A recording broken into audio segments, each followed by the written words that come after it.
wabarakatuh. Perkenalkan saya Kiki Nuraini NPM 1901010043 dari kelas C semester 4.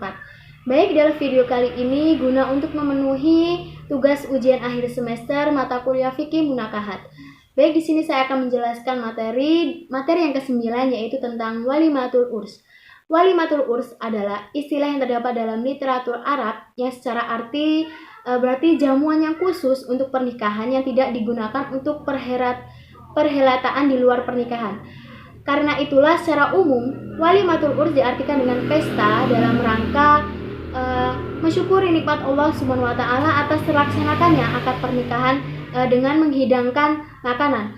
Hukum menghindari walimatul urs adalah fardu, sedangkan memenuhi undangan selain walimatul urs yaitu berpindah pendapat. Yang pertama adalah fardu ain bagi setiap orang yang diundang, dan kefarduan tersebut bisa hilang dengan sebab uzur yang kemungkinan tidak bisa menghadiri undangan tersebut.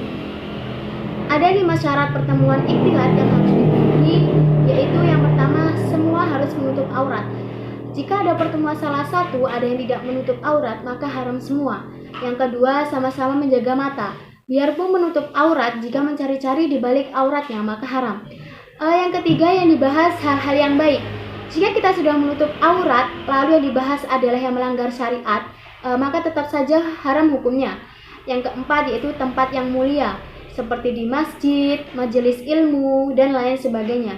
Yang kelima, yaitu tidak boleh berdempet-dempetan sehingga menempelkan badan kita kepada yang bukan mahram. Baik, yang selanjutnya materi yang ke-10, yaitu tentang hak dan kewajiban suami terhadap istri dalam keluarga. Hak dan kewajiban suami terhadap istri dalam keluarga, yaitu yang pertama, seorang suami harus menafkahi. Suami wajib memberikan nafkah secara cukup untuk memenuhi kebutuhan sandang, pangan, dan papan, termasuk juga biaya anak-anak. Yang kedua, menggauli seorang istri. Selain nafkah lahir, istri juga membutuhkan nafkah batin yang diwujudkan dalam hubungan suami istri yang mesra dan penuh kasih sayang. Yang ketiga, menjaga aib istri. Sebagai suami, sudah sepatutnya Anda juga menjaga marwah istri dengan tidak menceritakan kejelekan dan keburukan di hadapan orang lain. Yang keempat, membimbing istri. Suami adalah imam atau pemimpin bagi istri dan keluarganya. Maka sudah sepatutnya seorang suami itu memberikan contoh yang baik dan membimbing keluarganya ke jalan yang benar dan sesuai dengan tuntunan syariat. Yang kelima, yaitu memperlakukan istri dengan baik. Menikahi seorang perempuan artinya seorang suami harus siap mengambil alih tanggung jawab dari orang tuanya atau ayahnya. Oleh karena itu, suami diwajibkan untuk melakukan istri sebaik mungkin dan menjaganya dengan penuh kasih sayang serta mencukupi kebutuhannya. Adapun kewajiban suami terhadap istri, selain yang telah saya sebutkan di atas tadi, istri juga harus melaksanakan kewajibannya terhadap suami, yaitu mentaati suami, mengikuti tempat tinggal suami, melayani kebutuhan biologis suami kecuali ada halangan syar'i,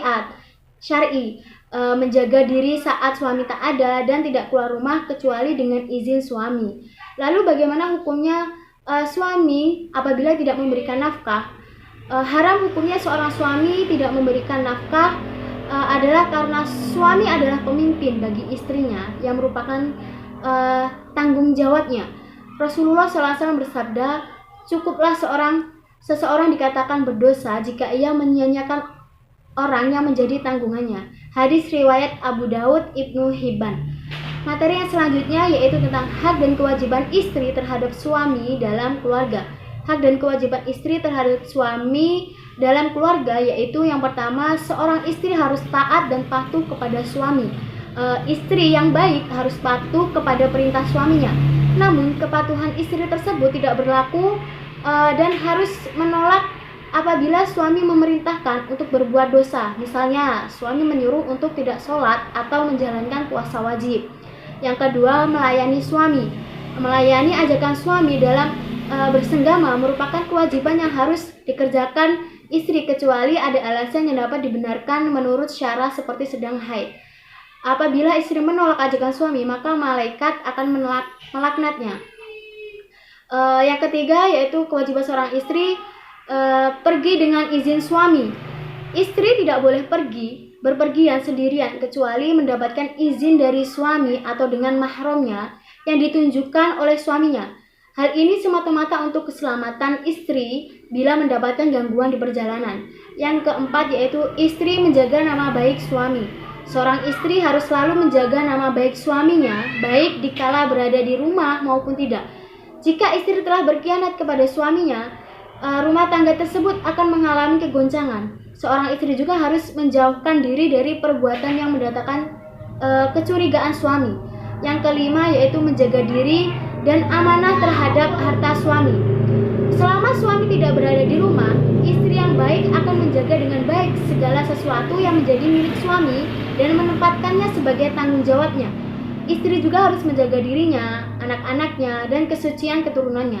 Yang keenam, tidak memasukkan seseorang ke rumah tanpa seizin suami. Saat suami tidak berada di rumah, istri tidak boleh memasukkan orang lain, terutama laki-laki lain, ke dalam rumahnya tanpa seizin suami atau mahram yang telah ditunjuk suami. Yang ketujuh yaitu menggembirakan hati suami. Seorang istri berkewajiban menyenangkan dan menggembirakan hati suami. Istri berhias dan senyum untuk suami sehingga akan terciptakan suasana kehidupan rumah tangga yang harmonis dan penuh cinta kasih sayang. Yang kedelapan, menghormati dan bergaul dengan baik. Seorang istri wajib memelihara perasaan suaminya dengan tetap memelihara sopan santun terhadap serta berterima kasih atas segala kebaikan suami tersebut, selalu menjaga kata-kata yang menyenangkan hati suaminya. Materi yang selanjutnya yaitu tentang nafkah, kiswah, dan tempat tinggal bersama. Nafkah adalah segala bentuk pembelanjaan manusia terhadap dirinya dan keluarganya dari makanan, pakaian, dan tempat tinggal. Seorang suami mempunyai kewajiban memberikan nafkah terhadap istrinya dalam segala kondisi, baik sang istri dalam keadaan masih kecil, miskin atau kaya, muslimah atau seorang zini. Sampai walau seorang istri mempunyai sebuah cacat fisik yang mengakibatkan seorang suami tidak bisa bercampur dengan istrinya. Jadi seorang suami itu memberikan nafkah istrinya itu tidak hanya yang dibutuhkan sang istri saja. Jika memang suami itu mampu dan ada yang mau diberi, dan istri pun tidak boleh tuntut menuntut karena sudah diberi. Seorang istri boleh menuntut suaminya jika memang suaminya benar-benar tidak memberi sama sekali atau pelit. Dan seorang istri pun boleh menuntut ke hakim, dan suami dituntut untuk memberi secara paksa atau menceraikan agar sang istri bisa mencari sendiri yang dibutuhkan. Selanjutnya, kiswah atau pakaian atau kain merupakan kebutuhan pokok manusia selain makanan dan tempat teduh atau tempat tinggal atau rumah. Manusia membutuhkan pakaian untuk melindungi dan menutupi dirinya. Namun seiring dengan perkembangan kehidupan manusia, pakaian juga digunakan sebagai simbol status, jabatan, atau kedudukan seorang yang memakainya. Perkembangan dan jenis-jenis pakaian tergantung pada adat istiadat, kebiasaan, dan budaya yang memiliki ciri khas masing-masing. Sedangkan sebuah tempat tinggal biasanya berwujud bangunan rumah atau struktur lainnya yang digunakan sebagai tempat tinggal manusia. Istilah ini dapat digunakan untuk rupa-rupa tempat tinggal, mulai dari tenda nomaden hingga apartemen bertingkat. Dalam konteks tertentu, tempat tinggal memiliki arti yang sama dengan rumah, kediaman, akomodasi, kemudian perumahan, dan arti-arti yang lainnya. Unit sosial yang tinggal di sebuah tempat tinggal disebut sebagai rumah tangga. Umumnya, rumah tangga adalah sebuah keluarga, walaupun rumah tangga tersebut dapat berupa kelompok sosial lainnya seperti orang tunggal atau sekelompok individu yang tidak berhubungan keluarga. Kelompok masyarakat agraris dan industrial terdiri dari rumah tangga yang tinggal di tempat tinggal yang bermacam-macam sejenisnya tergantung jenis pekerjaannya. Tempat memiliki fungsi sebagai berikut, yaitu tempat teduh, berkumpul, mendidik, istirahat, serta bersenang-senang. Materi yang selanjutnya yaitu kedudukan harta dan pernikahan. Kedudukan harta dalam pernikahan yaitu harta menurut bahasa, yaitu sesuatu yang diperoleh dan dikumpulkan oleh manusia dengan suatu tindakan baik berwujud materi maupun manfaat. Contohnya seperti emas, perak, hewan, dan tumbuhan, ataupun manfaat dari sesuatu seperti kendaraan, pakaian, bahkan tempat tinggal.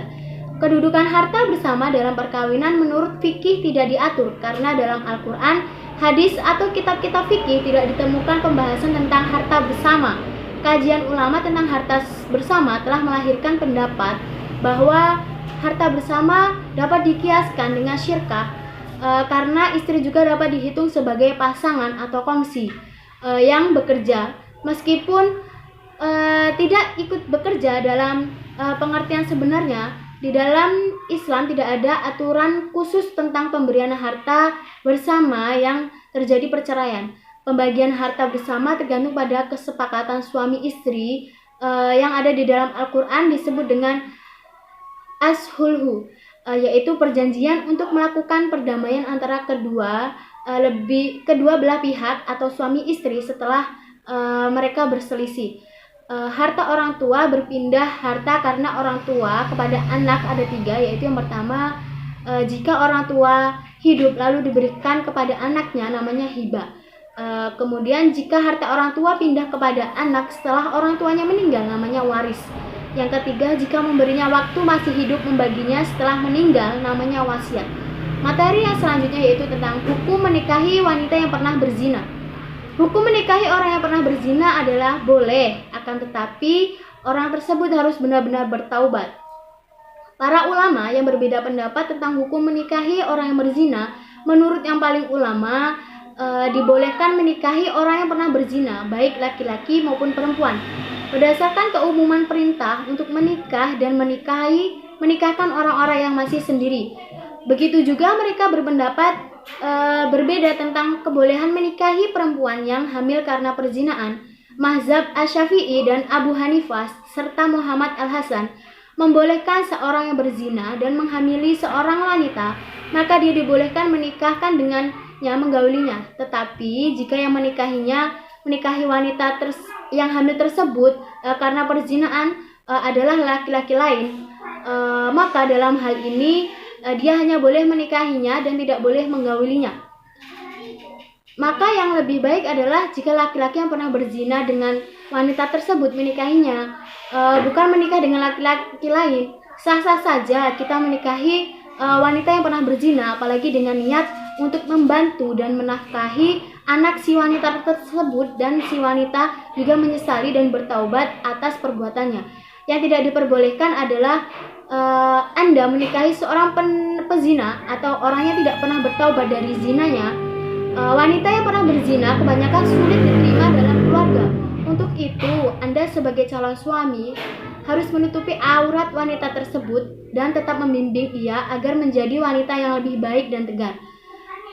Barang siapa yang menutup aurat seseorang, maka Allah akan menutup aibnya di hari kiamat nanti. Tetapi dengan pengecualian, jika Anda sekiranya tidak mampu, maka nikahilah wanita yang tidak bermasalah saja. Materi yang selanjutnya yaitu perjanjian perkawinan. Jika kita sebelum pernikahan tersebut ada perjanjian, maka harus dipatuhi perjanjian tersebut. Jika seorang laki-laki atau suami melanggar janji tersebut, seperti kasus yang ada di video tersebut, bahwa seorang istri meminta untuk tinggal di rumah ibunya, lalu laki-laki tersebut menyanggupinya dan berjanji tidak akan memboyong istrinya. Lalu setelah menikah, dia meminta memboyong istrinya, maka itu bentuk pengingkaran janji, dan seorang wanita atau istri boleh meminta cerai karena dia memuliakan ibunya. Sebab jika sang suami tidak mau, maka sang istri tidak akan menerima dia sebagai suami. Seorang istri menerima sang suami tersebut karena ia menyetujui perjanjian tersebut. Seorang wanita saat berjanji kepada suami jika menikah lagi, ia tidak mau dan akan meminta cerai, maka perceraian tersebut dapat mendapatkan dosa karena sudah ada perjanjian di awal pernikahan. Mungkin itu saja materi yang dapat saya sampaikan. Kurang lebihnya saya mohon maaf. Saya akhiri. Wassalamualaikum warahmatullahi wabarakatuh.